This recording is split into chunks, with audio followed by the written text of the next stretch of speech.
fellow Toastmasters, guests. Tonight I'm going to be speaking about geothermal heating and cooling systems. Right? How exciting is that? You're going to learn some theory about it tonight. You're going to learn some specifications about a specific system. And you're also going to learn about how much green you can save by going green. Now, to get in the spirit of it, I wore a green shirt, a green tie, green socks, and green underwear. But you're going to have to trust me on that one. We don't trust you. Right?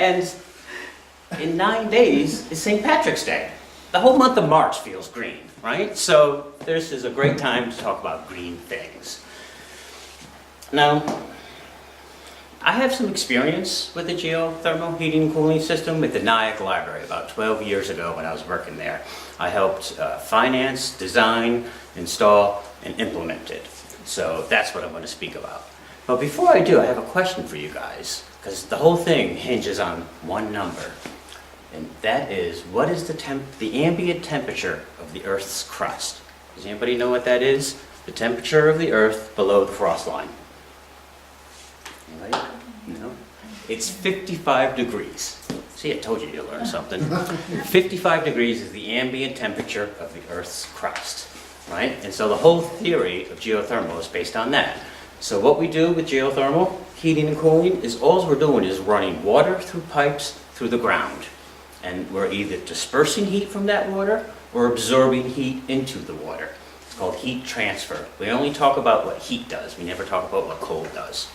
So that's it in a nutshell. Pretty simple, right? So now let's talk about the Nyog library's geothermal and heating system. So this system, it has the capacity to heat and cool 40,000 square feet. So it's a pretty big system.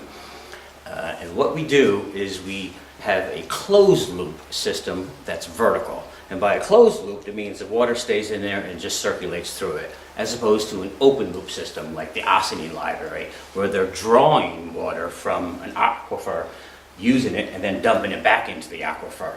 But when you do that, there's a huge amount of DEC, Department of Environmental Conservation, permits, and it's also a lot more maintenance because you have to filter that water and clean the filters, and if you don't do that, then your heat pumps freeze up on you and that. So that's why we went with a closed loop system.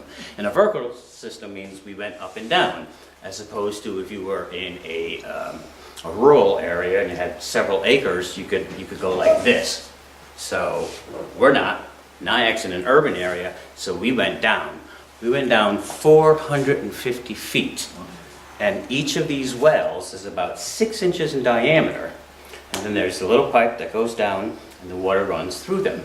There were 30 wells that were drilled.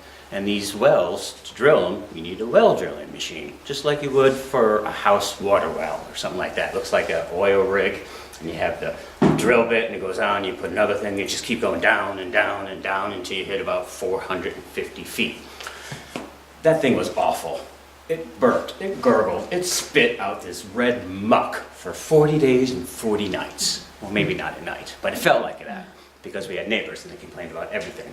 So that was the worst part about it. But once you got those wells drilled and you got the piping in there, then you connect 5 of these wells and then makes a loop. And so there were 6 loops. Now, in the summer, the water coming into the basement, into the manifold, was 68 degrees. We send it through the building to a heat pump, then it takes the heat out of the air and puts it into the water, sends it back down into the cellar. Now by this time the water's 72 degrees, goes through the system, up and down 5 loops, 4,500 linear feet, comes back into the building, and it's 68 degrees again. So that 4 degrees of heat was dispersed into the earth. And that 4 degrees is what I call green magic. And here's why.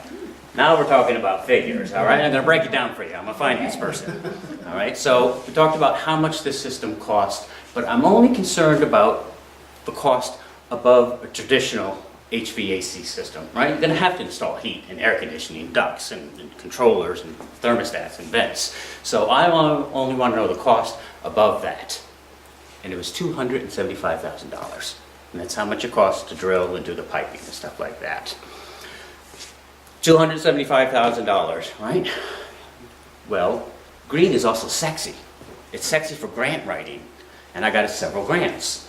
So that $275,000 got a $110,000 grant from the library system, and got a $35,000 grant from the New York State Research Development Agency, NYSERDA. And so that brought the cost down to about $130,000 more to go green. The engineers told us that we would save $50,000 a year on this. Well, that means this system pays it for itself in 2.5 years. What happens after that? Well, then you're saving $50,000 a year. So the payback on this was 2.5 years. Then we're saving all this money, and then as electricity costs and fossil fuels go up, you're actually saving more because it doesn't cost anything to either get or disperse heat into the ground. So the savings to the taxpayer is phenomenal, especially when you consider that the library's been around for 115 years, and it's going to be around for another 100 years. Sure, you're going to have to replace some equipment and air handlers and stuff like that, but the wells and everything, nothing's going to happen to that. That's 20 feet below the parking lot already. So unless there's a earthquake, nothing's happening in that system for 100 years. So we have no air conditioning compressors. We have no noise pollution from that. We're not burning any fossil fuels, and we're saving a hell of a lot of money for our taxpayers. So it's obvious, green's good.